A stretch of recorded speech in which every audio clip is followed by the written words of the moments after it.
Hello guys, welcome to the digital इरा।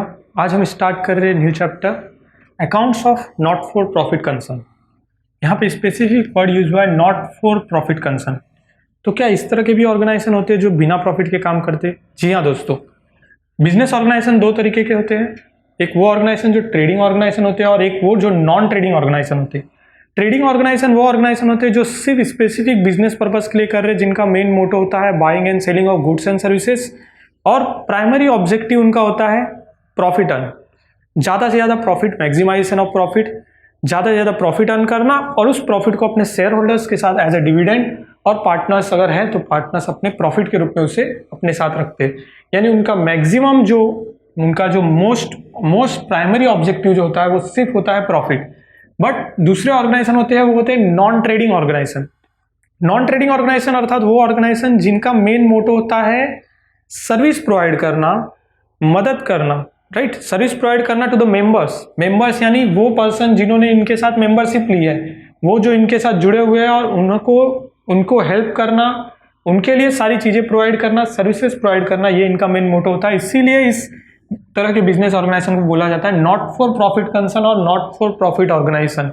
यानी उनका main motto profit earn करना नहीं होता, और जो प्रॉफिट अर्न भी होता है वो भी किसी पर्टिकुलर पर्सन के लिए यूज नहीं होता, बल्कि उसे और ये अपनी सर्विसेज ही एक्सपांड करने के लिए या फिर सर्विसेज सोसाइटी को हेल्प करने के लिए बढ़ाते हैं, तो उसके लिए यूज करते हैं। यानी वो प्रॉफिट जो सरप्लस, जिसे सरप्लस कहा जाता है, तो सरप्लस भी जो अर्न होता है वो भी आगे फिर से यूज होता है हेल्प करने के लिए लोगों को।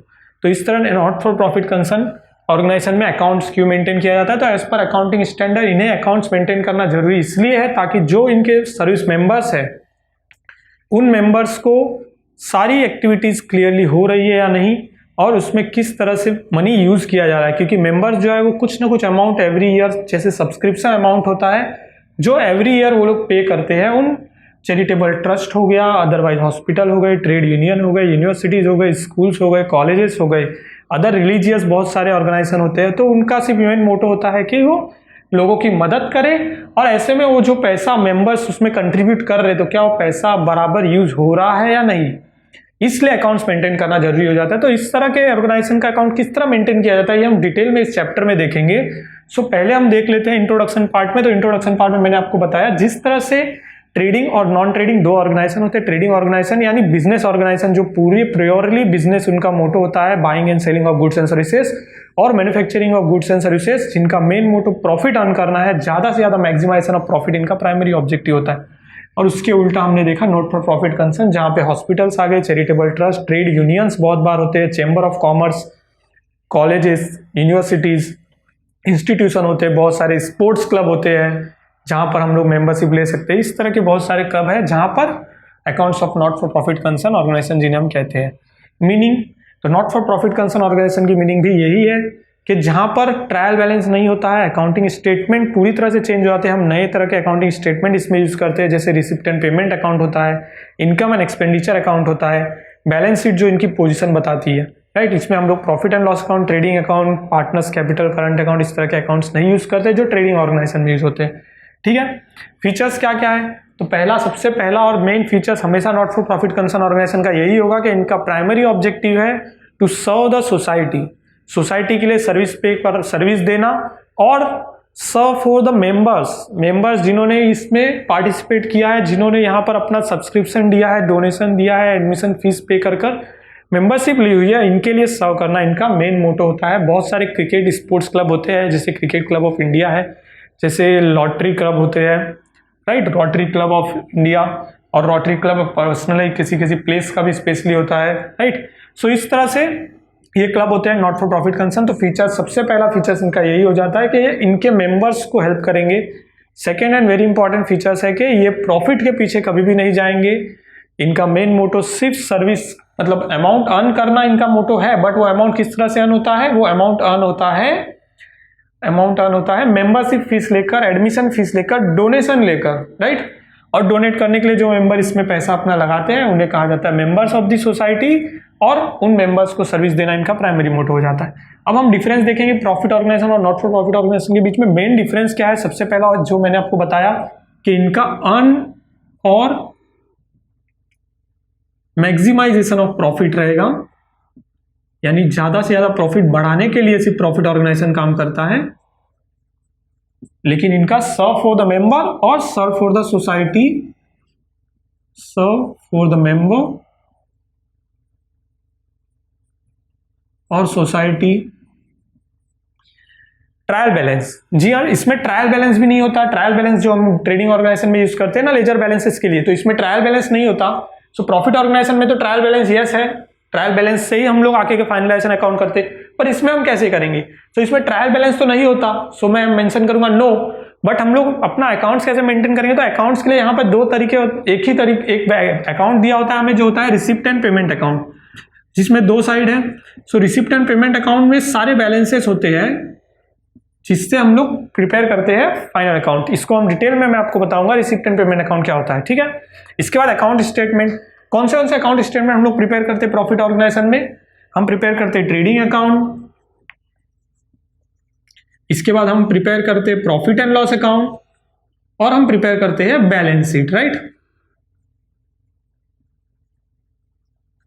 लेकिन not for profit concern organisation में हम प्रिपेयर ये अकाउंट्स नहीं करते, हम दूसरे अकाउंट्स प्रिपेयर करते हैं। उसमें है एक इनकम एंड एक्सपेंडिचर अकाउंट, जो बिल्कुल प्रॉफिट एंड लॉस अकाउंट की तरह ही होता है, बट काफी सारे ट्रांजेक्शन इसमें अलग होते हैं क्योंकि वो एक बिजनेस ऑर्गेनाइजेशन नहीं है, वो एक नॉट फॉर प्रॉफिट कंसर्न है। इनकम एंड एक्सपेंडिचर अकाउंट और बैलेंस शीट हम लोग प्रिपेयर करते हैं, ठीक है।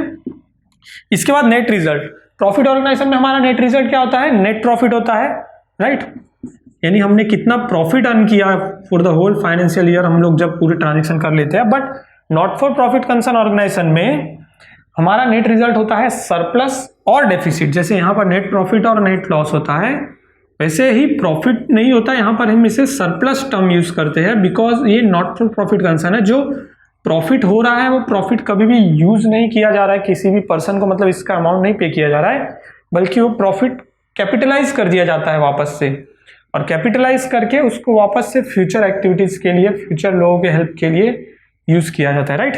इसके बाद है ओन्स फंड और कैपिटल फंड। तो कैपिटल फंड यहाँ पे जैसे इसमें तो प्रॉफिट ऑर्गेनाइजेशन में कैपिटल जो है वो ओनर्स लेकर आते हैं, या फिर अगर वो बहुत बड़ा ऑर्गेनाइजेशन है तो शेयर होल्डर्स लेकर आते हैं, राइट।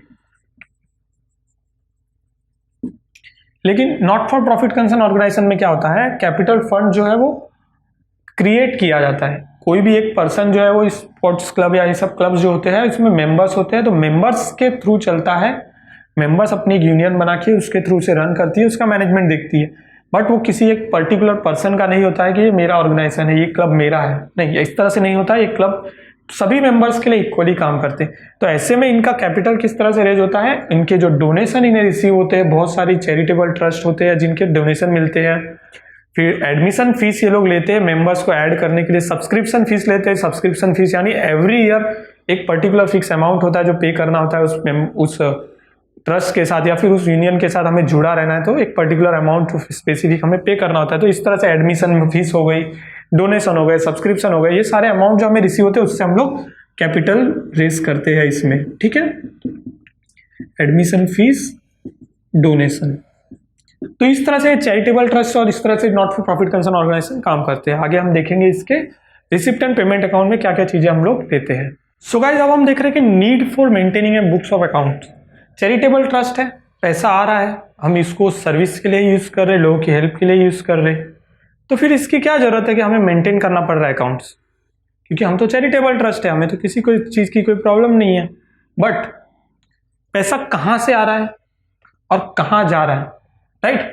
अगर मैं मेंबर हूँ किसी ऑर्गेनाइजेशन का, मैं मेंबर हूँ किसी पर्टिकुलर सोसाइटी का, आप सोसाइटीज में रहते हैं तो सोसाइटी के आप मेंबर होते हैं, कोऑपरेटिव सोसाइटी, जिस सोसाइटी में आप रह रहे वो भी एक not for profit concern organisation ही होता है। तो ऐसे में क्या आपको मन में होता होगा कि हाँ मैंने अपना मेंटेनेंस दिया है, तो क्या वो मेंटेनेंस का अमाउंट सही जगह यूज हो रहा है?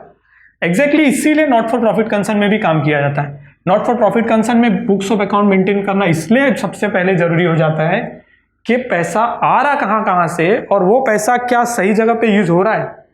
क्योंकि आपकी सोसाइटी के पैसे में अगर आपका सेक्रेटरी, जो आपकी सोसाइटी का सेक्रेटरी है, तो अगर अपने लिए पर्सनल व्हीकल खरीदता है तो क्या आप उसको एक्सेप्ट करेंगे? नहीं। तो वैसे ही उसी तरह से बुक्स ऑफ अकाउंट मेंटेन करना सबसे पहले जरूरी इसीलिए हो जाता है कि आपके इनकम सोर्स और आपके एक्सपेंडिचर हेड्स आपको पता होने चाहिए कि आपकी सोसाइटी को या फिर आपका जो भी नॉट फॉर प्रॉफिट कंसर्न है उसको कहाँ कहाँ से इनकम जनरेट हो रही है और वो इनकम कहाँ, वो इनकम का एक्सपेंडिचर कहाँ कहाँ पे हो रहा है, ठीक है। दूसरा होता है एक्ट। बहुत सारे चैरिटेबल ट्रस्ट है, चैरिटेबल ट्रस्ट के लिए भी एक्ट होता है, सोसाइटीज के लिए भी कोऑपरेटिव सोसाइटीज एक्ट होता है, और एज पर दिस एक्ट उनको बुक्स ऑफ अकाउंट मेंटेन करना कंपलसरी है, और न सिर्फ मेंटेन करना है बल्कि उनको एवरी ईयर उन अकाउंट्स को ऑडिट कराना भी कंपलसरी होता है। सो ये भी एक नीड बन जाती है, लीगल नीड, क्योंकि लीगल नीड को हम लोग कभी भी छोड़ नहीं सकते, राइट। उसके बाद आ जाता है कि हमारा जो भी नॉट फॉर प्रॉफिट कंसर्न हम रन कर रहे हैं, क्या वो सरप्लस में जा रहा है, डेफिसिट में जा रहा है।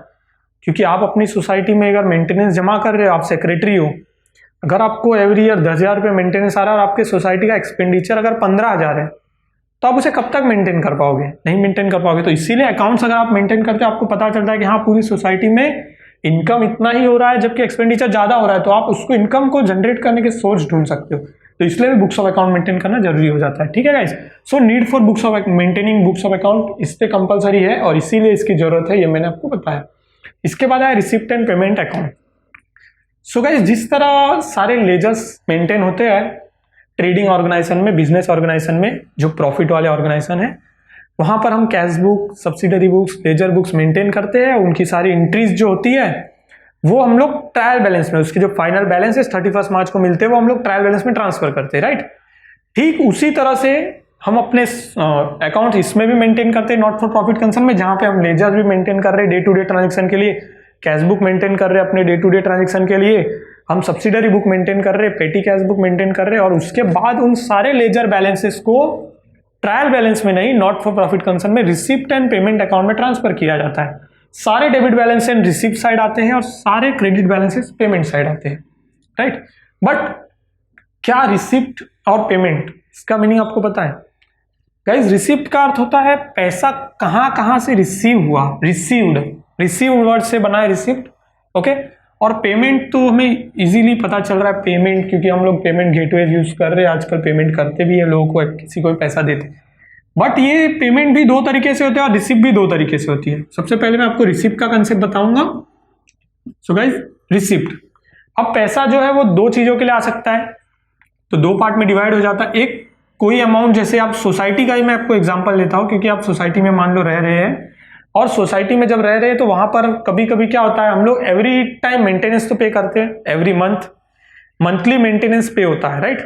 तो ये हमारा क्या हो गया, रेगुलर पेमेंट होने, रेगुलर रिसिप्ट है, यानी सोसाइटी को रेगुलरली एक इनकम मिल रही है कंटिन्यूसली, और वो लॉन्ग टर्म तक मिलती रहेगी जब तक वो सोसाइटी है। तो ये हो गया रिवेन्यू रिसिप्ट, जिसे कहते हैं। रिवेन्यू रिसिप्ट का मतलब होता है वो रिसिप्ट जिसका अमाउंट रेगुलरली, जिसे मैं ब्रैकेट में लिख लूंगा रेगुलर, तो ये रेगुलर रिसिप्ट है जो एवरी ईयर आने वाली है। तो इसी तरह नॉट फॉर प्रॉफिट कंसर्न में भी, जैसे मेंटेनेंस वर्ड मैंने यहाँ यूज किया, एक्चुअली वो अमाउंट जो है नॉट फॉर प्रॉफिट कंसर्न में सब्सक्रिप्शन कहा जाता है। सब्सक्रिप्शन क्या है, एवरी ईयर या फिर एवरी मंथ, जिस तरह से भी पैटर्न चला आ रहा है नॉट फॉर प्रॉफिट कंसर्न का, तो उसके अकॉर्डिंगली एवरी ईयर वो अमाउंट उन्हें रिसीव हो रहा ही है, एवरी मंथ अगर है तो मंथली रिसीव हो रहा है। तो एक रेगुलर रिसिप्ट जो होती है इसे कहते हैं रिवेन्यू रिसिप्ट। रिसिप्ट साइड पे दो चीजें हमें हमेशा मिलेगी, रिसिप्ट आइटम्स जो भी हमारे पास लिस्ट होगी उसमें, तो रिवेन्यू रिसिप्ट होती है, रिवेन्यू रिसिप्ट हो गई। अब दूसरा क्या होता है, कभी कभी सोसाइटी में मेंटेनेंस तो हम हमेशा भर रहे, बट सोसाइटी को कभी कलरिंग करवाना है, कभी कोई बड़ा काम हम लोग निकालते हैं, जैसे हाँ सोसाइटी को बहुत साल हो गए तो अब हम लोग को पूरा सोसाइटी रिनोवेट करना है। तो जब हम रिनोवेशन के लिए एक बड़ा अमाउंट, तो वो हम एवरी ईयर तो नहीं निकालते रिनोवेशन के लिए अमाउंट, जब रिनोवेशन करना है तभी ही निकालते हैं। हम अपने घर में भी इसी तरह से करते हैं ना। तो जब हम लोग एक बार में कोई बड़ा अमाउंट निकालते हैं, दैट इज और कैपिटल रिसिप्ट। सोसाइटी को वो अमाउंट जो मिला है वो कैपिटल रिसिप्ट है, राइट। और कैपिटल रिसिप्ट अर्थात वन टाइम, अगर वन टाइम कोई ऐसा चीज हमें रिसीव होती है, वन टाइम अमाउंट रिसीव हो रहा है, दैट इज कैपिटल रिसिप्ट। सो इस तरह से रिसिप्ट दो टाइप की होती है, revenue receipt, capital receipt, revenue receipt. अब ये दोनों में फर्क क्या है, इसको किस तरह से यूज करना है, जब हम लोग सॉल्व करेंगे तो उसको लॉजिकली और कंसेप्चुअली आपको अभी समझना है, ताकि जब आप उसको जब सॉल्व करो तो आपको कोई भी परेशानी ना हो।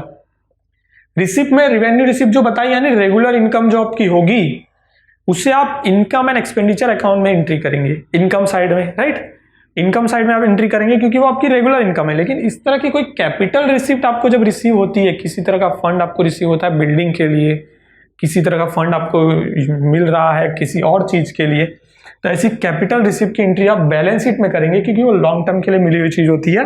अगर आप बिल्डिंग एक बार बनाते हो सोसाइटी के लिए, तो आप हर साल तो बिल्डिंग नहीं बनाते हो सोसाइटी में, और हर साल बनाओगे भी कहाँ, एक बार बिल्डिंग बन गई तो बिल्डिंग के ऊपर बिल्डिंग नहीं बना सकते, राइट। तो इसी तरह ये कैपिटल रिसिप्ट हो जाती है, जहां पर वन टाइम में एक बार में पैसा लगाया हमने बहुत सारा, तो अभी बिल्डिंग हमारी रेडी हो गई, तो क्या हो गया, वो हमारे लिए असेट्स हो गया। तो इस तरह जो कैपिटल रिसिप्ट होती है वो हमारे लिए हमेशा क्या रहेगी, बैलेंस शीट का पार्ट रहेगी, और रिवेन्यू रिसिप्ट जो रहेगी वो किसका पार्ट रहेगी, इनकम एंड एक्सपेंडिचर अकाउंट का, राइट। अभी मैं इसी चीज को यहां पर देखिए बताता हूं आपको पेमेंट का। सेम जिस तरह से रिवेन्यू रिसिप्ट था, कैपिटल रिसिप्ट था, पेमेंट भी बिल्कुल उसी तरह से काम करता है।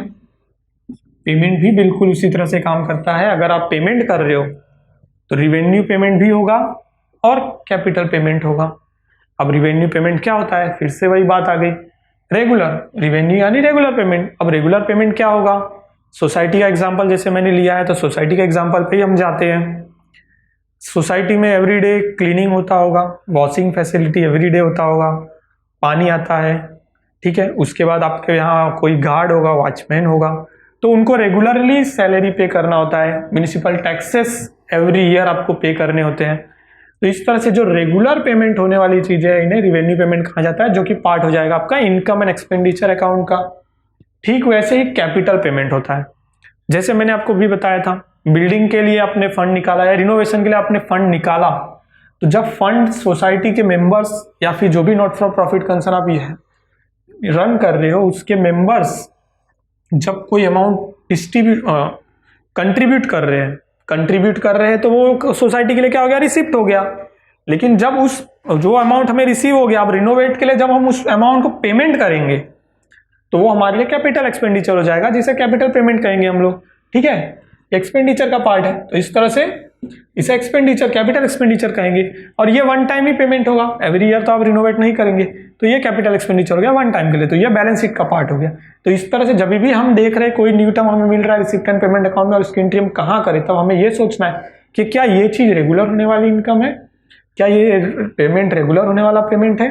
अगर वो रेगुलर होने वाला पेमेंट है तो वो हमारा इनकम एंड एक्सपेंडिचर का पार्ट होगा, और अगर वो वन टाइम पेमेंट है या फिर वो वन टाइम रिसिप्ट है, तो हमें वेरी इजीली अंडरस्टैंड करना है कि ये इनकम एंड एक्सपेंडिचर का पार्ट नहीं बल्कि ये बैलेंस शीट का पार्ट है, क्योंकि ये लॉन्ग टर्म तक यूज होने वाला। और हमारे बैलेंस शीट जो होती है वो किसी भी ऑर्गेनाइजेशन के लिए, चाहे वो ट्रेडिंग, चाहे वो प्रॉफिट ऑर्गेनाइजेशन है, चाहे नॉन ट्रेडिंग ऑर्गेनाइजेशन है, चाहे not for profit concern organization है, एवरी ऑर्गेनाइजेशन की सारी स्ट्रेंथ, सारी वीकनेस, सारी फाइनेंशियल पोजीशन पूरी की पूरी बैलेंस शीट में क्लियर पिक्चर में दिखती है। तो वहां पर हमें कैपिटल एक्सपेंडिचर और कैपिटल रिसिप्ट दिखाना है, ठीक है। अब हम रिसिप्ट एंड पेमेंट का प्रोफार्मा देखेंगे कि उसमें क्या क्या आइटम्स होते हैं, ठीक है।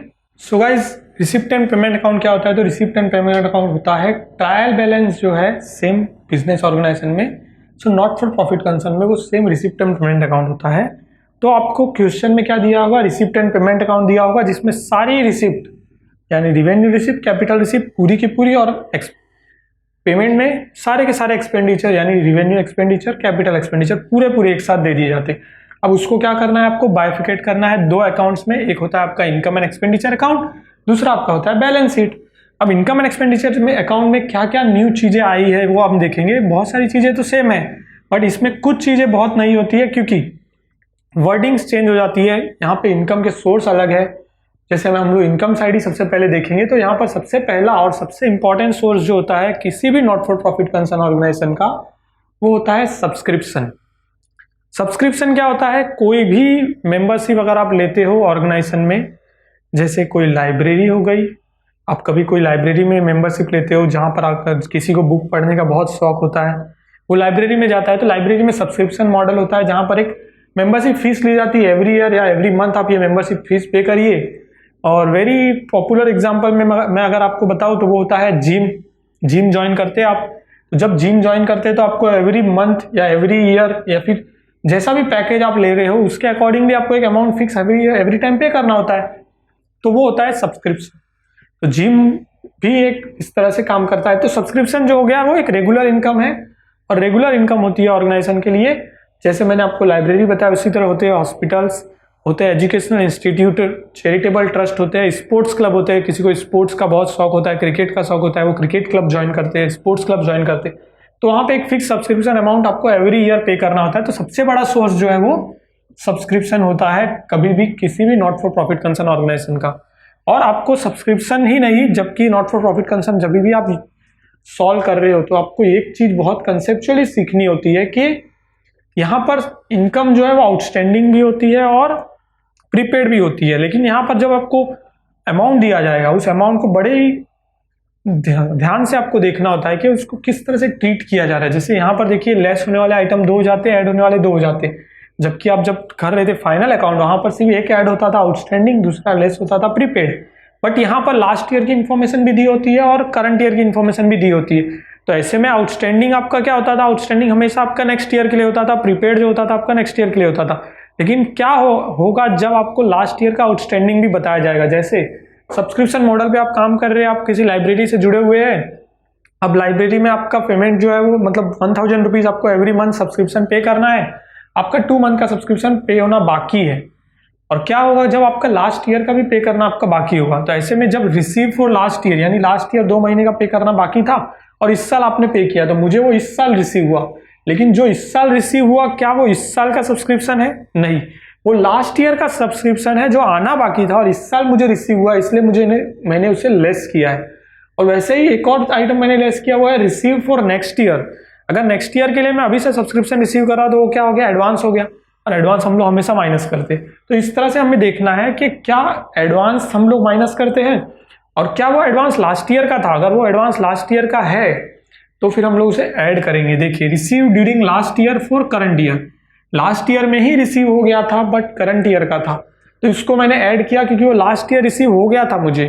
बट जो चीज मुझे लास्ट ईयर रिसीव हुई थी और वो मुझे करंट ईयर की है, तो मुझे तो अपना अकाउंट जो है वो क्लियर करना है फ्रॉम द 1 अप्रैल टू 31 मार्च।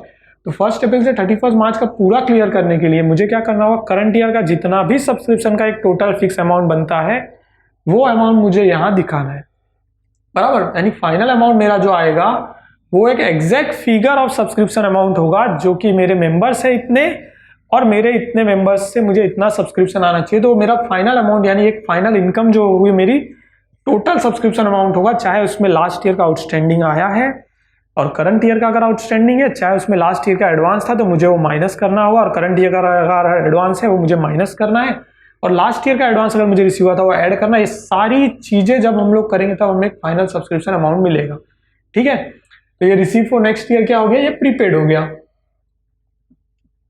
तो और ये आउटस्टैंडिंग हो गया। और रिसीव फॉर लास्ट ईयर यानी ये लास्ट ईयर का आउटस्टैंडिंग था जो मुझे अभी रिसीव हुआ, बराबर। अब देखिए, इसके बाद जो रेगुलर इनकम इनके पास होती है वो होती है बाय रेंट रिसीव्ड, रेंट इन्होंने रिसीव किया है, bye interest received, dividend received, ground rent, ये सारी चीजें, rent receive, interest receive, dividend receive, हम लोग income profit and loss account में ऑलरेडी देख चुके हैं। अगर हमें किसी भी तरह का अमाउंट रिसीव हो रहा है तो हमारी इनकम है, लेकिन हमें ये चीज ध्यान रखनी है कि क्या वो इनकम रिवेन्यू इनकम है। अगर रिवेन्यू रिसिप्ट है तो ही इनकम साइड आएगी, अगर वो कैपिटल रिसिप्ट है तो हम लोग क्या करेंगे, उसे बैलेंस शीट में दिखाएंगे। इसके बाद यहाँ पर देखा आया ग्राउंड रेंट। अब आप पूछेंगे ग्राउंड रेंट तो हमने पे किया, ये पे किया वो ग्राउंड रेंट नहीं है। ये ग्राउंड रेंट इसलिए बताया गया कि अगर कोई एजुकेशन इंस्टीट्यूट है, कोई स्पोर्ट्स क्लब है, तो उनके पास एक ग्राउंड होता है एवरी टाइम, और वो ग्राउंड वो कभी ना कभी किसी को मतलब रेंट पे देते हैं, किसी मैरिज फंक्शन के लिए, किसी एनुअल फंक्शन के लिए, कॉलेज के एनुअल फंक्शन के लिए, किसी और ऑर्गेनाइजेशन के किसी काम के लिए, तो उनको जो रेंट रिसीव होता है वो एक इनकम हो जाती है, राइट। तो ये ग्राउंड रेंट है। यहाँ पर इंट्रेंस फीस, अब ये कुछ नए टर्म है यहाँ पर, ये देखिए, जैसे इंट्रेंस फीस। अभी बहुत सारे ऑर्गेनाइजेशन जो होते हैं उनमें सिर्फ इंट्रेंस के लिए भी एक फीस होता है।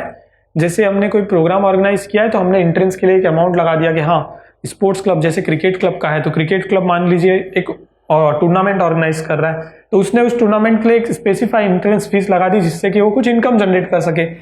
तो वो टाइम पे जो इंट्रेंस यानी एंट्री लेने के लिए जो फीस लग रही है वो इंट्रेंस फीस है, तो वो भी एक रिवेन्यू रिसिप्ट है, क्योंकि इस तरह के प्रोग्राम्स हमेशा करते रहते हैं not for profit concern organization. ठीक है, उसके बाद है एडमिशन फीस। सब्सक्रिप्शन जो है वो एक रेगुलर है, क्योंकि सब्सक्रिप्शन जो है वो कैसे है, एक बार आप मेंबर बन गए उस प्रॉफिट और not for profit concern organization के, चाहे वो कोई भी चैरिटेबल ट्रस्ट है या कोई भी ट्रेड यूनियन है, उसके आप एक बार मेंबर बन गए तो आपको एवरी ईयर वो सब्सक्रिप्शन अमाउंट पे करना ही है। बट एडमिशन फीस क्या होता है, वन टाइम आपने जब आप उसके मेंबर बने तो वन टाइम आपको पेमेंट करना पड़ा, वो तो यहाँ पर ये एडमिशन फीस के लिए एक बहुत इंपॉर्टेंट कंसेप्ट क्या होता है कि इसके रिलेटेड इन्फॉर्मेशन हमेशा हमें एडजस्टमेंट में या फिर यहाँ पर दी होती है कि ये एडमिशन फीस क्या रेवेन्यू नेचर का है। अगर ये रेवेन्यू नेचर का है तो ये इनकम साइड में आएगा, और अगर ये एडमिशन फीस रेवेन्यू नेचर का ना होकर ये कैपिटल इनकम है तो इसे हम लोग कैपिटल फंड में ऐड करते हैं, ठीक है, लायबिलिटीज साइड में, बैलेंस शीट में। इसके बाद आया डोनेशन। डोनेशन से रिलेटेड भी सेम इन्फॉर्मेशन हमें हमेशा सम में दी जाती है कि क्या ये डोनेशन रेवेन्यू नेचर का है। मतलब बहुत सारे ऑर्गेनाइजेशन जो होते हैं वो ऑर्गेनाइजेशन क्या है, पर्टिकुलरली मतलब उनका एक चैरिटेबल मतलब एक चैरिटी करने के लिए कोई ना कोई पर्सन होता है जो फिक्स एवरी ईयर इतना अमाउंट चैरिटी में देता ही है। तो इस तरह का डोनेशन क्या हो गया, रिवेन्यू नेचर का हो गया कि हाँ उससे मुझे पर्टिकुलरली एवरी टाइम इतना अमाउंट आएगा ही, मैं इतना अमाउंट उस तरफ से यहाँ यूज कर लूंगा। बट कभी कभी क्या होता है डोनेशन स्पेसिफिक, कभी कभी कोई पर्सन, जैसे बहुत सारे not for profit concern organization होते हैं, जैसे कोई एनजीओ चला रहा है समझो, और उस एनजीओ में क्या होता है हम जैसे विजिट करने के लिए गए तो उसी तरह से बहुत सारे लोग विजिट करते होते हैं, और विजिट करते करते उन्हें अगर कोई चीज़ पसंद आ जाती है तो उस समय वो क्या करते हैं, डोनेट कर देते हैं उसके ये कॉज के लिए, हाँ ये सोशल कॉज के लिए बहुत अच्छा काम कर रहा है तो मैं अपना इतना अमाउंट इसमें डोनेट करूंगा। तो इस तरह का जो डोनेशन होता है, जो वन टाइम के लिए पर्सन डोनेट करके गया तो वो क्या हो गया, कैपिटलाइज हो जाता है, क्योंकि वो डोनेशन रेगुलर हमारे लिए आने वाला नहीं है। रेगुलर डोनेशन वो डोनेशन होता है जहाँ पे हम पर्टिकुलरली हमें पता है कि हाँ ये हमें रेगुलरली आने वाला है, तो वो इनकम का पार्ट हो गया, हम लोग इसे इनकम में दिखाएंगे। और भी अदर कोई भी सन्ड्री रिसिप्ट, अदर रिसिप्ट इस तरह से बताया जाता है तो वो सारे हम लोग इनकम साइड लिखते हैं। और अगर हमारा बैलेंस यहाँ पर बचता है, जिस तरह से हम लोग profit and loss account close करते हैं तो लॉस आता था, वैसे ही अगर क्रेडिट साइड में बैलेंस बच रहा है तो हम लोग इसे डेफिसिट कहेंगे, नॉट फॉर प्रॉफिट कंसर्न में लॉस नहीं कहेंगे, ठीक है। अब यहाँ पर देखेंगे एक्सपेंडिचर साइड में क्या क्या आइटम्स हैं। तो एक्सपेंडिचर में सबसे पहले कवर हो रहा है सैलरीज पेड। अब एनजीओ है या फिर कोई भी not for profit concern organization है, बट सैलरीज उनको देना होता है क्योंकि वहाँ पर कुछ ना कुछ एम्प्लॉयज होंगे जो रेगुलरली काम कर रहे हैं, उन्हें मेंटेन करने के लिए काम कर रहे हैं, तो ऐसे लोगों को कुछ ना कुछ अमाउंट एवरी टाइम पे किया जाता है, तो वो सैलरीज हो गई। अब इसमें भी आउटस्टैंडिंग है, अगर प्रीपेड है तो उसे एड लेस उसी तरह से करना है जिस तरह से हम लोग फाइनल अकाउंट में करते थे, ठीक है। इसके बाद कुछ एक्सपेंसेस दी हुई है जिनके मोस्टली आपको मीनिंग्स पता होंगे। वेजेस, अगर कोई लेबर काम कर रहा है जिसको हम लोग पेमेंट कर रहे हैं तो वेजेस हो गया। प्रिंटिंग एंड स्टेशनरी, हर टाइम हमें अकाउंट्स मेंटेन करने हैं, बुक्स मेंटेन करने हैं, तो इसका हमें स्टेशनरी लगता है, प्रिंटिंग लगता है, वो सारी चीज़ें यहाँ पे आ गई। इंटरेस्ट, अगर किसी तरह का इन्वेस्टमेंट करके रखा होता है not for profit concern organization ने, अपने एक्सेस मनी से कहीं पे कोई इन्वेस्टमेंट किया है उससे इंटरेस्ट रिसीव हो रहा है। कन्वेंस, यानी उनके जो एम्प्लॉयज है उनको अगर ट्रैवलिंग के लिए कुछ भी अमाउंट पे किया जा रहा है, ट्रैवलिंग अलाउंसेस दी जा रहे हैं, वो कन्वेंस हो गया। रेट्स एंड टैक्सेस, टैक्सेस पे करने होते हैं, रेट्स इस तरह के जो म्यूनिसिपैलिटीज टैक्सेस होते हैं वो सारे टैक्सेस पे करने होते हैं, वो यहाँ पे आ गए। इंश्योरेंस, बहुत सारे, जैसे लाइब्रेरी है, लाइब्रेरी में बुक्स होती है बहुत सारी, और बुक्स जो है वो अगर आँख पकड़ सकती है तो ऐसे में फायर इंश्योरेंस लिया जाता है। इसी तरह स्पोर्ट्स क्लब है तो इंश्योरेंस हर जगह लिया जाता है, उस इंश्योरेंस के अमाउंट को हम लोग एक्सपेंडिचर ट्रीट करेंगे। ऑडिट फीस, मैंने जैसे आपको बताया प्रोविजन में कि ऑडिट करना कंपलसरी है not for profit concern organization को, सो ऐसे में ऑडिट फीस जो है वो उनका एक्सपेंडिचर है। ऑफिस एक्सपेंसेस, जो भी ऑफिसेस मेंटेन करने होते हैं, ऑफिस में एम्प्लॉय है तो सैलरी दे रहे, लाइटिंग है तो इलेक्ट्रिसिटी चार्जेस दे रहे, उनको कन्वेंस दे रहे, वैसे ही ऑफिस से रिलेटेड और अदर जो भी एक्सपेंसेस होते हैं, ऑफिस के क्लीनिंग से रिलेटेड, वॉशिंग से रिलेटेड, वो सारे यहाँ पे आएंगे। तो जैसे भी ऐसे रेगुलर एक्सपेंसेस है वो सारे एक्सपेंडिचर में आएंगे। अब एक कुछ इंपॉर्टेंट चीज़ है, जैसे यहाँ पर बुक्स है, बुक्स की जगह पे स्पोर्ट्स मटेरियल भी हो सकता है, अगर वो स्पोर्ट्स क्लब है तो स्पोर्ट्स मटेरियल हो गया। तो ये सारी चीज़ों में क्या होता है कि बुक्स, जैसे लाइब्रेरी है, लाइब्रेरी एक not for profit concern organization है, लाइब्रेरी में मेंबर्स आ गए, लाइब्रेरी में आपने बुक्स खरीद ली, लेकिन आप बुक्स बेच नहीं रहे हो, ठीक है। दो चीज़ें होती है, अगर बुक्स बेच रहे हो तो वो एक ट्रेडिंग ऑर्गेनाइजेशन होगा जहाँ पे आप गुड्स खरीद रहे हो, गुड्स बेच रहे हो, right. Buying and selling of goods and services हो गया ना, एक्सचेंज ऑफ गुड्स हो रहा है। यहाँ पर गुड्स एक्सचेंज नहीं होते क्योंकि बुक्स खरीदी जाती है और ये लोग अपने मेंबर्स को पढ़ने के लिए बुक्स देते हैं फॉर अ पर्टिकुलर पीरियड, और उसको रिन्यू भी करते हैं, और मतलब पढ़ने के लिए बुक देते हैं। स्पोर्ट्स क्लब भी हो गए, वहाँ पे स्पोर्ट्स मटेरियल जो है वो बेचने के लिए नहीं होता है बल्कि वो उनके यूज़ के लिए होता है रेगुलरली। तो ये सारी चीज़ें जो है बुक्स और स्पोर्ट्स मटेरियल, तो यहाँ पर हम लोग क्या देखेंगे, इनके पास पहले से बुक्स होती है, ये लोग करंट ईयर में कुछ न्यू बुक्स खरीदते हैं, और कुछ बुक खराब हो जाती है, दीमक लग जाती है, कुछ फट जाती है, कभी कुछ जल जाती है, तो वो सारी फेंकने में जाती। तो इस तरह से बुक्स पे टोटल एक्सपेंडिचर कितना हो वो हमें कैसे पता चलेगा। तो ऐसे जो भी मटेरियल्स है, जो हॉस्पिटल है तो हॉस्पिटल में हॉस्पिटल इक्विपमेंट्स होते हैं, स्पोर्ट्स क्लब है तो इसमें स्पोर्ट्स मटेरियल है, लाइब्रेरी है तो बुक्स है, एजुकेशनल इंस्टीट्यूशन में भी बुक्स होते हैं, कंप्यूटर्स में कुछ कंप्यूटर स्टेशनरी होती है, तो उनके ओपनिंग स्टॉक हम लेते हैं कि पहले से कितनी बुक्स थी। मान लो मैंने बुक्स का एग्जांपल लिया, पहले से कितनी बुक्स थी, मैंने ले लिया ओपनिंग स्टॉक। अब मैंने पर्टिकुलर एक ईयर के अंदर कितनी नई बुक्स खरीदी, क्योंकि बुक्स हमेशा नई नई प्रिंट होती रहती है, नई नई छपती रहती है, नई नई मैगजीन्स मार्केट में आती रहती है, मैंने परचेस की। और वो परचेस करने के बाद मुझे एक एग्जैक्ट फिगर मिल जाता है कि हाँ अब मेरे पास इतनी बुक्स हो गई। बट उसमें से क्लोजिंग स्टॉक में वो सारी बुक्स नहीं दिखती है, क्योंकि लाइब्रेरी भी है, कुछ बुक्स चोरी हो जाती है, कुछ मेंबर्स जो होते हैं वो माइग्रेट कर जाते हैं, मतलब पर्टिकुलर एरिया में रह रहे थे तो किसी दूसरे एरिया में शिफ्ट हो गए, और बाय डिफॉल्ट वो बुक वापस करना भूल जाते हैं, या फिर कुछ सारी बुक्स चोरी हो जाती है जब मेंबर्स वापस ही नहीं आते, तो वो बुक्स कम हो गई। यानी क्लोजिंग स्टॉक हमारा उतना नहीं है जितना हमारे पास एक एग्जैक्ट फिगर होना चाहिए, उतना नहीं है। इसका मतलब हमारा बचा हुआ अमाउंट की बुक्स जो है वो लॉस हो चुकी है, इसका मतलब वो हमारे लिए नुकसान है।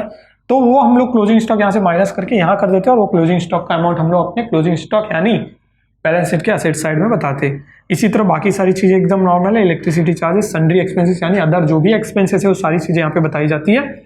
और एक और पार्ट है जो कि बैलेंस शीट में असेट्स में से हम लोग माइनस करते हैं वो डेप्रिसिएशन। तो डेप्रिसिएशन यहाँ पर भी हम लोग लगाएंगे, क्योंकि असेट्स जो भी है उसके वियर एंड टियर से उसके हमेशा यूजेस से उसकी वैल्यू डाउन होती है, और उसकी वैल्यू जितनी भी डाउन होती है वो हम एज एन डेप्रिसिएशन यहाँ पे अपना एक्सपेंडिचर बताते हैं। इसके बाद यहाँ पे जो बैलेंसिंग फिगर बचता है उसे हम लोग सरप्लस कहते हैं, ना कि नेट प्रॉफिट। और इस सरप्लस को हम लोग हमेशा कैपिटलाइज करते हैं, क्योंकि ये सरप्लस किसी पार्टनर को बांटने के लिए नहीं होता, इसमें ना कोई पार्टनर होता है ना कोई ओनर होता है, ठीक है।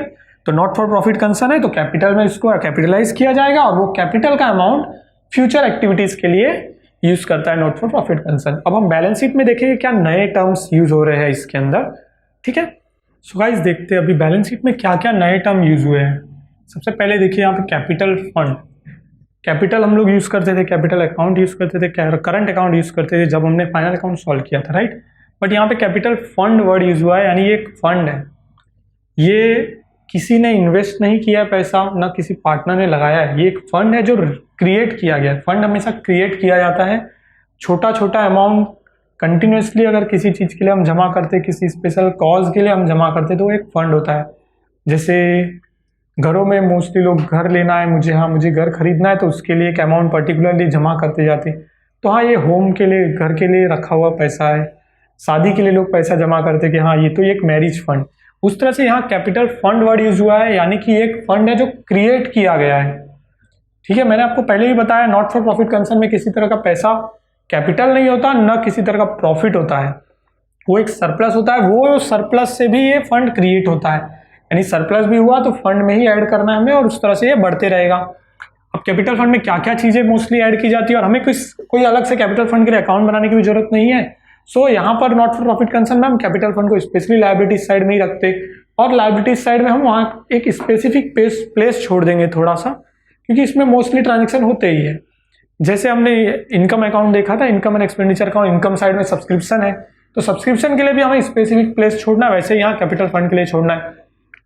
अब मैंने आपको इनकम अकाउंट में और एक चीज बताई थी, डोनेशन है, एंट्रेंस फीस है और एडमिशन फीस है। इन चीजों में क्या है, ये हमेशा रिवेन्यू नेचर में है, ऐसा जरूरी नहीं है, कैपिटलाइज नेचर में भी होता है। डोनेशन कभी कोई स्पेसिफिक पर्पस के लिए दिया गया है, सो वो क्या हो जाता है, कैपिटलाइज होता है। तो वहां पर वो इन्फॉर्मेशन हमें बैलेंस शीट में एडजस्टमेंट में दी हुई होती है, अदरवाइज हमें income receipt and payment account जो हमें दिया होता है उसमें भी दी होती है, ठीक है। तो डोनेशन अगर कैपिटलाइज करने के लिए कहा जाता है तो वो डोनेशन हमें ऐड करना होता है कैपिटल फंड में। अगर इंट्रेंस फीस कैपिटलाइज करने के लिए कहा गया तो इंट्रेंस फीस ऐड करना है कैपिटल फंड में। ऐसे ही एडमिशन फीस है, कभी कभी कहा जाता है 50% of the admission fees should be capitalize, तो 50% हमें कैपिटलाइज करना है, यानी कि जो एडमिशन फीस हमें रिसीव हुई है उसमें से 50% जो है वो रिवेन्यू नेचर है और बचा हुआ 50% कैपिटल नेचर है, तो हम लोग कैपिटल में इसमें ऐड करते हैं। मेनली है ये सरप्लस। जब भी कोई भी not for profit concern organization profit में, मतलब कि सरप्लस में काम कर रहा है, जहां पे उसका एक्सपेंडिचर जो है वो कम है, इनकम ज्यादा हो रही है, तो ऐसे सरप्लस अमाउंट को हम लोग कैपिटल फंड में ऐड करते हैं, जिससे कि कैपिटल फंड बढ़ते जाता है और बाद में कैपिटल फंड हमें फ्यूचर एक्टिविटीज के लिए यूज होता है। और अगर कोई ऑर्गेनाइजेशन, कोई नॉट फॉर प्रॉफिट कंसर्न अगर डेफिसिट में काम कर रहा है, जहां पर इनकम कम है और एक्सपेंडिचर ज्यादा है, तो ऐसा अमाउंट भी कैपिटल फंड में से यूज किया जाता है, ठीक है। इसके बाद यहाँ पे कुछ नए जो टर्म्स है वो ये है, देखिए जैसे बिल्डिंग फंड यहाँ पर है। सो गाइस बहुत सारे जो लाइब्रेरीज है, स्पोर्ट्स क्लब है, इनके पास बिल्डिंग नहीं होती खुद की, इन्हें बिल्डिंग बनानी होती है, तो ये क्या करते हैं, एवरी ईयर कुछ ना कुछ अमाउंट बिल्डिंग फंड में ऐड करते रहते हैं, बिल्डिंग फंड में ऐड करते और जब एक स्पेसिफिक अमाउंट इनके पास हो जाएगा तब ये लोग बिल्डिंग या तो बनाएंगे या परचेस करेंगे। तो ये जो फंड है, यहाँ पर जितने भी फंड आए, बिल्डिंग फंड है, इंडोमेंट फंड है, चैरिटी फंड है, टूर्नामेंट फंड है and any other special fund, इसलिए मैंने स्पेशल फंड वर्ड यूज कर दिया कि कोई भी ऐसे स्पेशल फंड वर्ड यूज होता है so that fund is liability. हमें लायबिलिटी साइड में बैलेंस शीट में उसे दिखाना है। तो ये टर्म आपको याद रखना है फंड। अगर इस तरह का कोई भी कंफ्यूज करने के लिए आपको एक नया कोई टर्म उसके आगे जोड़कर दे दिया जाता है कि कभी स्टेशनरी फंड, कभी दे दिया जाता है material fund, sports material fund, equipment fund, तो ये सारे के सारे फंड जो है हमें लायबिलिटी साइड में दिखाने। ऐसे नए टर्म हमेशा बोर्ड यूज करता है ताकि स्टूडेंट्स थोड़े से कंफ्यूज हो। इसके बाद जो नॉर्मली चीज़ें जो आती है लायबिलिटी साइड में बताएगी यहाँ पे, creditors, bank overdraft, other loan, तो ये सारी चीज़ें आपको पता ही है। फाइनल अकाउंट में आपने ऑलरेडी देखी है। क्रेडिटर्स यानी कहीं से हमें पैसा रिसीव करना बाकी है। बैंक ओवरड्राफ्ट अर्थात हमने बैंक से एडिशनली ज़्यादा पैसा उठा लिया जितना हमारे अकाउंट में है उससे ज़्यादा। अदर लोन, किसी भी तरीके का लोन लिया हुआ है, चाहे वो बैंक लोन है, चाहे वो लोन फ्रॉम एनी पर्सन, और किसी भी तरीके का कोई लोन हमने लिया है, मॉर्गेज लोन भी हो सकता है, वो सारे के सारे लोन हमें बैलेंस शीट की लायबिलिटीज में दिखाने हैं। इसके बाद ये भी टर्म हमेशा यूज हुई चीज़ है आउटस्टैंडिंग एक्सपेंसेस, कोई एक्सपेंसेस पे करना बाकी है, और प्री रिसीव्ड इनकम यानी कोई इनकम जो हमें पहले ही रिसीव हो गई। मोस्टली इसमें सब्सक्रिप्शन आएगा जो हमें रिसीव्ड इन एडवांस हो जाता है, जहां पर बहुत सारे मेंबर ऐसे होते हैं जो सब्सक्रिप्शन का अमाउंट पहले से ही पे करके रखते हैं, 1-1 साल का, 2-2 साल का पे करके रखते हैं। तो ये रिसीव्ड इन एडवांस जो भी इनकम रहेगी और एक्सपेंसेस जो भी पे करने बाकी है, ये सब लायबिलिटी साइड में आएगी। इसके बाद एक बहुत इंपॉर्टेंट टर्म यूज हुआ है, वो है लाइफ मेंबरशिप फीस। अब आप मुझे पूछेंगे लाइफ मेंबरशिप फीस, तो ये तो फीस है, अभी एडमिशन फीस आया, एंट्रेंस फीस आया, तो वो सारी चीजें इनकम में गई, तो फिर ये यहाँ क्यों आया? गाइस हमें ध्यान देना यहाँ पे एक वर्ड, ये जो आगे वर्ड है लाइफ मेंबरशिप, तो लाइफ मेंबरशिप फीस इसलिए लायबिलिटी साइड में आया है क्योंकि अगर मैं किसी जैसे मैं किसी मतलब क्लब को ज्वाइन करने जा रहा हूँ, मान लीजिए मैं cricket club of India CCI जो है क्लब है उसको मैं ज्वाइन करने जा रहा हूँ। अब वहाँ पे मुझे एडमिशन फीस बताया जा रही है कि 25,000 आपको ईयरली पे करना है, और 25,000 अगर आप ईयरली पे करते हो तो आप 1-1 साल तक हमारे मेंबर बनते रहोगे। मैंने कहा ठीक है। फिर मैं देख रहा हूँ 5 साल तक अगर मैं पे कर रहा हूँ तो 1,25,000 हो रहा है, 6 साल तक पे कर रहा हूँ 1,50,000, और मुझे तो कंटिन्यूसली उस क्लब का मेंबर रहना है। तो मैं उसे पूछूंगा कि अगर मैं एक बार में कितना अमाउंट पे करूँ तो मैं यहाँ पे हमेशा के लिए मेंबर बन जाऊंगा। वो बोलेगा ठीक है आप 2 लाख रुपीज़ पे कर दो और आप लाइफ टाइम के लिए हमारे मेंबर बन गए। तो उन्हें एक बार में क्या हो गया, 2 लाख रुपीज़ रिसीव हुआ, जो कि एक ह्यूज अमाउंट है, और वो इससे बाद में एज ए फंड रख के, जिस तरह से यहाँ ऊपर हमने फंड नहीं किए वैसे, तो जैसे बड़ा अमाउंट एक बार में पे रिसीव हुआ life membership fees 2 lakh rupees, तो ये क्या होगी, बड़ा अमाउंट है जो कि हम लोग एक साथ पूरा का पूरा कहीं ना कहीं बाद में यूज कर सकते हैं। तो इसलिए यहाँ पर लाइफ मेंबरशिप फीस को हमने बैलेंस शीट की लायबिलिटी साइड में रखा है। और मुझे भी बार बार 25-25 हज़ार रुपये ईयरली पे नहीं करने पड़ेंगे क्योंकि मैंने भी 1 टाइम में पे कर दिया, सो मैं भी लाइफ टाइम मेंबर हो गया। ठीक है, सो इस तरह से लाइफ मेंबरशिप फीस यहाँ पे यूज हुई है। असेट साइड में हम लोग देखेंगे मोस्टली ज़्यादातर टर्म्स जो है वो यूज हुए टर्म्स ही है, जैसे कैश इन हैंड है, कैश एट बैंक है, डेटर्स है, इन्वेस्टमेंट है, इन सबके साथ आप फेमिलियर है। जैसे फिक्स डिपॉजिट आ गया, हमने कहीं फिक्स डिपॉजिट करके रखा है बैंक में। मोस्टली जो not for profit concern organization होते हैं वे सरप्लस में ही काम करते हैं, और सरप्लस में काम करते हैं तो इनके पास हमेशा एडिशनली बहुत सारा पैसा होता है जो वो अलग अलग जगह पे इन्वेस्ट करके ही रखते हैं। इसीलिए यहाँ पर इन्वेस्टमेंट भी आया है, इसीलिए यहाँ पर फिक्स डिपॉजिट आया है। तो इनके पास इतना एडिशनल फंड होता है जो कभी ना कभी ऐसी सिचुएशन जब आती है कि जब सोसाइटी को बहुत ज़्यादा ज़रूरत है, जब कोई बाढ़ आ जाती है, कभी कोई भूकंप आ जाता है, ऐसे समय पे ये चैरिटी फंड अपने चैरिटी जो ऑर्गेनाइजेशन होते हैं ये यूज़ करते हैं इस फंड को और लोगों की हेल्प करते हैं। यहाँ पर एक और वर्ड ये जो न्यू है आपके लिए भी न्यू है, प्लेग्राउंड। प्लेग्राउंड हमारे लिए असेट्स कैसे है, तो जैसे कोई स्पोर्ट्स क्लब है तो स्पोर्ट्स क्लब के लिए ग्राउंड की जरूरत होती है। अगर वो ग्राउंड कंटिन्यूसली वो लोग रेंट पे लेके यूज़ करेंगे तो उन्हें तो स्पोर्ट्स क्लब है, उन्हें तो कंटिन्यूसली उसका यूज़ होने वाला है। तो ऐसे में क्या करते हैं वो लोग, अपना एक ग्राउंड पर्टिकुलरली एक प्लेस पे खरीद लेते हैं, एक प्लेस खरीद के वहाँ पर एक ग्राउंड बना देते हैं। और अगर एक ग्राउंड पूरा वो बना लेते हैं तो उस ग्राउंड को बनाने से क्या होता है कि उन्हें रेगुलरली जो एक्सपेंडिचर होने वाला था ग्राउंड रेंट वो नहीं होगा। तो इसलिए प्लेग्राउंड जो है हमारे लिए एसेट्स है। जैसे लैंड एंड बिल्डिंग नहीं होता, हमने कहीं पे जमीन खरीद के रखी है तो जमीन हमारे लिए एसेट्स है, उसी तरह प्लेग्राउंड भी तो जमीन ही है, प्लेग्राउंड भी एक एसेट्स हो गया। प्लांट एंड मशीनरी, अगर ये ऑर्गेनाइजेशन किसी तरह की मशीनरी में डील करती है, इनको किसी तरह की मशीनरी, जैसे मैंने आपको जिम बताया तो जिम में मशीनरी होते हैं ना, तो वो भी एक एसेट्स हो गए। फर्नीचर ऑफिसेस होते हैं, इक्विपमेंट लगते हैं हॉस्पिटल्स में, और ये सारी चीज़ें असेट्स में आ गई। अब एक न्यू टर्म है, वो है लाइब्रेरी बुक्स।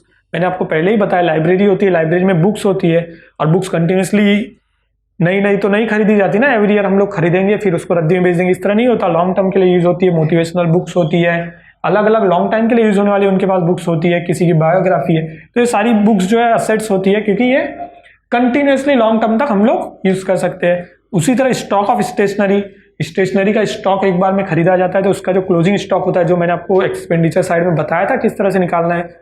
स्टेशनरी का स्टॉक है तो ओपनिंग स्टॉक, उसमें परचेसेस ऐड करके लेस क्लोजिंग स्टॉक, तो लेस जो क्लोजिंग स्टॉक हम करते हैं उसका इफेक्ट यहाँ पे आता है। ठीक है, इसके बाद बताया है स्टॉक ऑफ स्पोर्ट्स मटेरियल। तो स्पोर्ट्स मटेरियल का स्टॉक सेम जैसे स्टेशनरी का था वैसे स्पोर्ट्स मटेरियल मैंने आपको साथ में ही बताया था। अब ये दोनों चीजों के साथ भी आप फेमिलियर है, prepaid expenses and outstanding income, इन दोनों के साथ आप बहुत अच्छे से फेमिलियर है। प्रीपेड एक्सपेंसेस क्या होता है? तो प्रीपेड एक्सपेंसेस वो जो एडवांस में पे कर दी है हमने ऑलरेडी, तो हमारे एसेट से हमें आगे फ्यूचर में पे नहीं करनी पड़ेगी। आउटस्टैंडिंग इनकम मतलब जो इनकम आनी थी, सब्सक्रिप्शन जो आना बाकी, सब्सक्रिप्शन आना था तो वो आउटस्टैंडिंग है, मतलब आना बाकी है, यानी फ्यूचर में हमें वो पैसा आने वाला है, तो हमारे लिए एसेट्स हो गया। इस तरह हमें बैलेंस शीट प्रिपेयर करनी है तो हमें सिर्फ 2 ही अकाउंट प्रिपेयर करने होते हैं कभी भी, इनकम एंड एक्सपेंडिचर अकाउंट और बैलेंस शीट। और सिर्फ 2 अकाउंट्स में बहुत अच्छे से हमें मेन इसमें टर्म जो कैपिटल फंड है और सब्सक्रिप्शन पे बहुत ज़्यादा फोकस करना होगा, क्योंकि उसमें हमें 3-3, 4-4 ईयर के सब्सक्रिप्शन अमाउंट दिए होते हैं जिन्हें बहुत ध्यान से देखेंगे और इजीली अगर सॉल्व कर सकते हैं अगर आप ध्यान पूरा देंगे तो। अब हम देखते हैं कुछ इंपॉर्टेंट टर्म्स जो जिनके मीनिंग भी आपके लिए जानना न सिर्फ अभी स्टडी पर्पस के लिए जरूरी है लेकिन आगे भी फ्यूचर के लिए भी आपके लिए बहुत जरूरी है। और ऐसे टर्म अगर आपको सम में दिखते तो आप उसको कैसे ट्रीट करेंगे। सो गाइस देखते हो की टर्म्स क्या क्या है। सबसे पहले है entrance fees and admission fees, जो मैंने आपको ऑलरेडी एक्सप्लेन किया। एंट्रेंस फीस और एडमिशन फीस दोनों भी एक्चुअली सेम ही है, बट इन द सेंस हम देखेंगे तो थोड़ा सा इसमें डिफरेंस है। एंट्रेंस फीस क्या होती है? वो फीस होती है जहां पर हमने कोई स्पेसिफिक प्रोग्राम अरेंज किया है, मतलब चैरिटेबल ट्रस्ट जो भी है या फिर not for profit concern organization जो भी है, उसने कोई प्रोग्राम अरेंज किया, उसने एंट्री की फीस लगाई है वो। और एडमिशन फीस इसलिए कि जब हम मेंबर बनने के लिए जाते हैं तो एक particular amount for the admission हम लोग जो पेमेंट करते हैं वो एडमिशन फीस। सब्सक्रिप्शन अलग है, वो जो है मेंबर बने रहने के लिए कंटिन्यू, मतलब मेंबर हम जब बने रहेंगे, कंटिन्यू मेंबर बने रहने के लिए हम एक पर्टिकुलर अमाउंट जो पे करते हैं वो है सब्सक्रिप्शन। बट एडमिशन फीस है फॉर द एडमिशन। जैसे स्कूल में जाते हैं ना, स्कूल में एडमिशन लेने के लिए क्या करते हैं, एक अमाउंट पे करते हैं ना शुरू में, पहले वो होता है एडमिशन अमाउंट, राइट। लेकिन उसके बाद हम लोग एवरी मंथ भी एक अमाउंट पे करते हैं स्कूल में, स्कूल फीस जिसे कहते हैं ना, वो सब्सक्रिप्शन अमाउंट हो गया, राइट ना। School, colleges, university, trade union, ये सारे जो स्पोर्ट्स क्लब है, सारी चीजें NGO ही है, not for profit concern organization है, वो प्रॉफिट के लिए काम नहीं करती है, ठीक है। अब ये टर्म मैंने यहाँ इसलिए लिया है क्योंकि एंट्रेंस फीस और एडमिशन फीस के लिए कभी भी स्पेशलाइज में एडजस्टमेंट में दिया जाता है कि उसको कैपिटलाइज करना है तो उन्हें हम एज अ कैपिटल रिसिप्ट और एज अ कैपिटल इनकम लेंगे, यानी कि वो कैपिटल फंड में ऐड होगा, बैलेंस शीट के लायबिलिटीज साइड में, वो इनकम साइड में नहीं दिखाया जाएगा। सब्सक्रिप्शन वापस से लेने का रीजन ये है कि सब्सक्रिप्शन के ऊपर 3-4 साल का अमाउंट दिया होता है। कभी कभी सब्सक्रिप्शन दिया होगा, आपका करंट ईयर मान ले 2018-19 है तो आपको सब्सक्रिप्शन अमाउंट में 2017-18 भी दिया होगा, 2018-19 दिया होता है और 2019 और 2020 भी दिया होता है। 3 अलग अलग अमाउंट इस तरह से दिए होते हैं। तो ऐसे में आपको क्या करना है, ये 2018-19 आपका ईयर है, करंट ईयर, यानी ये अमाउंट आपका करंट सब्सक्रिप्शन है जो आप इनकम साइड में दिखाओगे। 2017-18 का सब्सक्रिप्शन आपको रिसीव हुआ है, 17-18 का सब्सक्रिप्शन करंट ईयर में रिसीव होने का अर्थ ये है कि पिछले साल का वो क्या था, पेंडिंग अमाउंट था, आउटस्टैंडिंग, पिछले साल के आउटस्टैंडिंग का इस साल रिसीव होना। मोस्टली आप लोग आउटस्टैंडिंग को क्या करते हैं, हमेशा आउटस्टैंडिंग को हम लोग क्या करते हैं, ऐड करते हैं, क्योंकि आउटस्टैंडिंग करंट ईयर का होता है। करंट ईयर के आउटस्टैंडिंग को हम लोग ऐड करते हैं तो लास्ट ईयर के आउटस्टैंडिंग को हम लोग क्या करेंगे, लेस करेंगे। बट डियर फ्रेंड्स, अगर आउटसाइड का अमाउंट जिस तरह रिसिप्ट एंड पेमेंट अकाउंट में ये तीनों अमाउंट बायफिकेट ऑलरेडी करके दिए हुए हैं और आउटसाइड का अमाउंट अगर आप ले रहे हो इनकम में तो आपको ये ट्रांजेक्शन करने, अदरवाइज इस अमाउंट का कहीं भी कोई यूज नहीं होता है, क्योंकि ये ऑलरेडी लास्ट ईयर का अमाउंट है, हमें बताया जा रहा है। तो हमें तो सिर्फ करंट ईयर से लेना देना है। बट यहाँ पर देखिए 2019-20 में भी ये और रिसिप्ट एंड पेमेंट अकाउंट में दिया है, सेम जैसे हम लोग फाइनल अकाउंट में करते थे। फाइनल अकाउंट में जो भी चीजें रिसिप्ट मतलब ट्रायल बैलेंस में दी होती थी उसको हम लोग सिंगल इफेक्ट देते थे, वैसे ही रिसिप्ट एंड पेमेंट अकाउंट में अगर ये 2019-20 की इन्फॉर्मेशन है तो ये सीधे बैलेंस शीट में यूज होगी सिंगल इफेक्ट के साथ, राइट। अब देखते हैं लेगेसी। What is legacy? आपने सुना भी होगा लेगेसी बहुत बार, विरासत में मिली धरोहर जिसे कहते हैं लेगेसी। तो यहाँ पे लेगेसी क्या है? For the not for profit concern organization के लिए लेगेसी का क्या यूज है? So legacy means the person, जो पर्सन होते हैं वो अपनी विल बनाते हैं। विल में वो लोग ये बोल देते हैं कि मेरी जो भी प्रॉपर्टी और मेरा जो भी पैसा है वो पूरा का पूरा मेरी डेथ के बाद पर्टिकुलर इस ऑर्गेनाइजेशन को दे दिया जाए। और अगर उस पर्सन की डेथ हो जाती है ऐसे में जो पर्टिकुलरली पूरा पूरा अमाउंट हमें मिलता है, जैसे मैं as a not for profit concern organization हूँ, अगर मुझे वो पूरा पूरा अमाउंट मिल रहा है तो वो अमाउंट मेरे लिए एक लेगेसी होता है, राइट। तो आपको समझा लेगेसी का मतलब। अब ये लेगेसी भी दो तरीके से यूज होती है। कभी कभी जो पर्सन देने वाला होता है वो भी दो तरीके से वो देता है। उसने अपने विल में स्पेसिफिकली मेंशन किया कि मैं ये लेगेसी सिर्फ स्पेसिफिक, यानी मान लीजिए वो कुछ ज़्यादा ही अटैच है कैंसर पेशेंट्स से, हमारा हॉस्पिटल है, चैरिटेबल ऑर्गेनाइजेशन हमारा हॉस्पिटल है। अब उसने वो लेगेसी में जब स्पेसिफिक मेंशन किया कि मैं अपनी सारी प्रॉपर्टी और अमाउंट जो है वो एक नई बिल्डिंग के लिए दे रहा हूँ, यानी मेरा हॉस्पिटल है तो मैं एक नई बिल्डिंग और बनवा सकूँ, इसलिए उसने वो लेगेसी में छोड़ा। उसकी डेथ के बाद वो अमाउंट पूरा पूरा मेरे पास आ गया, चैरिटेबल ट्रस्ट के पास आ गया, तो वो स्पेसिफिक बिल्डिंग के लिए आया हुआ लेगेसी है। तो वो क्या होगा हमारे लिए, लायबिलिटीज में आएगा बिल्डिंग फंड करके, राइट, क्योंकि वो स्पेसिफिक पर्पस के लिए आया है। लेकिन यहाँ पर क्या हो गया, उसने इस लेगेसी मुझे दी है और स्पेसिफिक कॉज में उसने बताया कि ये कैंसर पेशेंट्स के इलाज के लिए है। तो कैंसर पेशेंट्स का इलाज हम कंटिन्यूसली कर रहे हैं क्योंकि वो हमारा रेगुलर वर्क ही है। मैं charitable trust as a hospital, मेरा तो रेगुलर वर्क ही है वो कैंसर पेशेंट्स का इलाज करना है, वो मेरी रेगुलर एक्टिविटी है। और रेगुलर एक्टिविटी के लिए आई हुई इनकम रेगुलर इनकम में गिनी जाएगी। तो ऐसे टाइम पे आप इसको क्या ट्रीट करेंगे, रिवेन्यू इनकम ट्रीट करेंगे, रिवेन्यू रिसिप्ट ट्रीट करेंगे और इनकम साइड में दिखाएंगे, ठीक है। वैसे ही सेम लाइफ मेंबरशिप फीस है, जो कंसेप्ट मैंने आपको ऑलरेडी एक्सप्लेन किया था। लाइफ टाइम मेंबर बने रहने के लिए वन टाइम में जो अमाउंट मैं किसी भी not for profit concern organization को दे रहा हूँ, so that is life membership fees, और ये वन टाइम का अमाउंट ही होता है। सो वन टाइम अमाउंट यानी कैपिटल अमाउंट हो गया, और कैपिटल इनकम है, कैपिटल रिसिप्ट है, इसीलिए मैं इसे बैलेंस शीट की लायबिलिटी साइड में दिखाऊंगा। इसके बाद एक टर्म आया है डोनेशन। डोनेशन तो मैंने आपको ऑलरेडी एक्सप्लेन किया, लेकिन यहाँ पर भी सेम वही चीज आ रही है, general and specific purpose. Specially आपको मेंशन होता है बहुत बार सब में कि donation for specific purpose means donation for building, donation for education को बढ़ाने के लिए, एजुकेशन को एक्सपांड करने के लिए दिया हुआ डोनेशन है, या फिर डोनेशन और जनरल का मतलब है डोनेशन के आगे कुछ लिखा नहीं है, सिर्फ डोनेशन दे दिया आपको, आप उसे ट्रीट करेंगे रिवेन्यू रिसिप्ट, आप उसे इनकम साइड में दिखाएंगे। लेकिन अगर डोनेशन के आगे स्पेसिफिक मेंशन है कि donation for specific purpose means donation for building है, डोनेशन फॉर स्पोर्ट्स मटेरियल है, डोनेशन फॉर बुक्स है, ऐसे किसी भी स्पेसिफिक पर्पस के लिए आया हुआ डोनेशन आप ट्रीट करेंगे बैलेंस शीट की लायबिलिटीज साइड में। इसके बाद एक टर्म आया है यहाँ पर जो कि मोस्टली आपको not for profit concern organization के जब आप सम सॉल्व करते तभी ही मिलता है, that is sale of scrap old newspaper sports material. Sale हो रहा है स्क्रैप का, ओल्ड न्यूज़पेपर का, स्पोर्ट्स मटेरियल का। तो ये स्क्रैप में आते हैं, ओल्ड न्यूज़पेपर भी स्क्रैप का पार्ट होते हैं क्योंकि ओल्ड न्यूज़पेपर किसी और चीज़ के लिए यूज़ नहीं होते। स्पोर्ट्स मटेरियल यानी कि वो मटेरियल जो यूजफुल नहीं है या जो टूट गया है तो उसे भंगार में दे दिया गया। तो ऐसे में क्या स्पोर्ट्स मटेरियल असेट्स है तो हम उसको असेट्स में से माइनस करेंगे? नहीं, किसी भी तरह का स्क्रैप अगर सेल होता है, स्पोर्ट्स मटेरियल सेल होता है, न्यूज़पेपर सेल हो रहे हैं, so that's for revenue receipt, क्योंकि ये रेगुलरली सेल्ड होने वाली है। कोई भी ऑर्गेनाइजेशन है वहां पे भंगार रेगुलरली निकलता है, स्क्रैप यानी भंगार। और न्यूज़पेपर आ रहे हैं तो न्यूज़पेपर भंगार में ही जाते हैं सेकेंड डे। आज का न्यूज़पेपर अगर आप 10 दिन बाद नहीं पढ़ते मोस्टली, और स्पोर्ट्स मटेरियल में जो टूटी फूटी चीज़ें हैं या फिर जो यूजफुल चीज़ें नहीं है तो वो सारी चीज़ें भंगार ही है। इसीलिए ये सारी चीज़ें जो है एवरी ईयर निकलती है और एवरी ईयर बेचते हैं, यानी ये एक रिवेन्यू रिसिप्ट है। इसे हम लोग रिवेन्यू रिसिप्ट ट्रीट करेंगे और इनकम साइड में दिखाएंगे।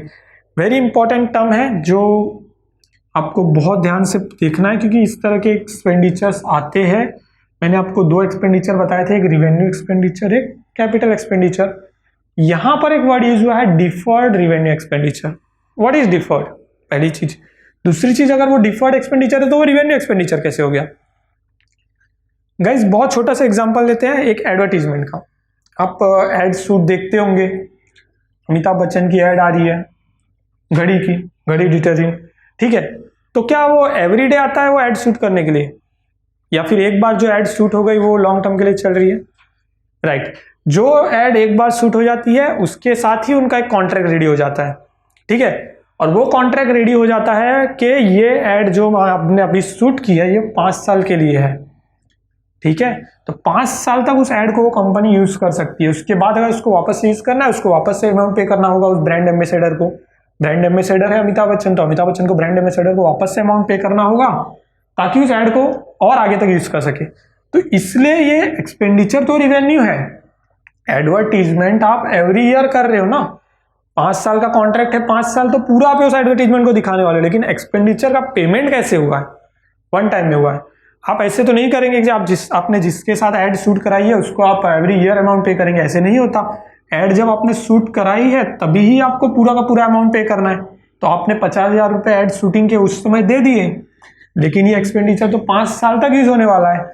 तो इसीलिए डिफर्ड रिवेन्यू एक्सपेंडिचर का मतलब वो होता है वो एक्सपेंडिचर जिसका अमाउंट पेमेंट तो आपने तुरंत पूरा कर दिया, बट उस एक्सपेंडिचर से जो रिवेन्यू जनरेट होगा, उस एक्सपेंडिचर से जो इनकम जनरेट होगी, उस एक्सपेंडिचर से जो रिसिप्ट जनरेट होगी वो लॉन्ग टर्म तक जनरेट होगी। और इन द सेंस यहाँ पे जैसे 5 साल तक वो ऐड है तो 5 साल तक उस एडवर्टीजमेंट का फायदा होगा। तो मैंने तो वो अमाउंट जो है वो पूरा एक बार में पे किया है। तो ये एक्चुअली ट्रीटमेंट इसका जो है, इस एडजस्टमेंट का ट्रीटमेंट जो है वो बहुत से सिंपल है कि एक एक्सपेंडिचर है जो 5 साल के लिए पे हो गई है, बट मीनिंग आपको समझना जरूरी था, इसलिए मैंने यह कंसेप्ट यहाँ पे लिया है। मीनिंग इसका ये हो गया कि एक एडवर्टीजमेंट का अमाउंट 5 साल के लिए आपने पे किया है और 5 साल के लिए दिए हुए अमाउंट में से 5 साल में से सिर्फ 1 साल इस साल का यूज हो रहा है, तो बचा हुआ 40,000 जो है वो एडवांस में पेमेंट हो गया है जो हमारे लिए असेट्स है। तो हम लोग एडवर्टीजमेंट के अमाउंट में से 40,000 जो कि 4 साल का हो रहा है उसे माइनस करेंगे और असेट साइड में दिखाएंगे कि एडवर्टीजमेंट प्री रिसीव्ड, ठीक है।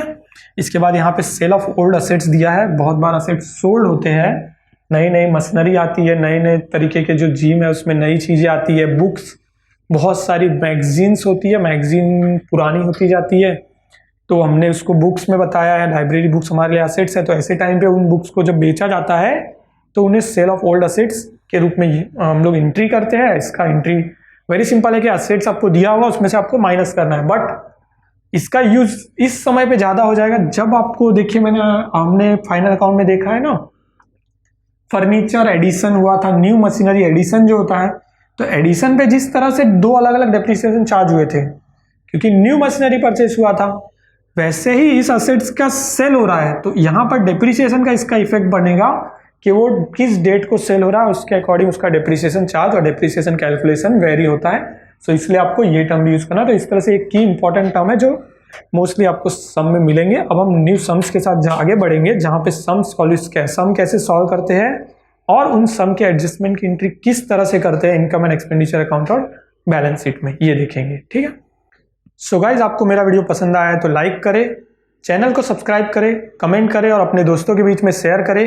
इन डिटेल ज़्यादा जानकारी के लिए और दूसरे सब्जेक्ट की जानकारी के लिए आप हमारे वेबसाइट पर भी विजिट कर सकते हैं, साथ में ही हमारे ऐप पर विजिट कर सकते हैं जिसकी लिंक आपको डिस्क्रिप्शन में दी गई है। Thanks for watching.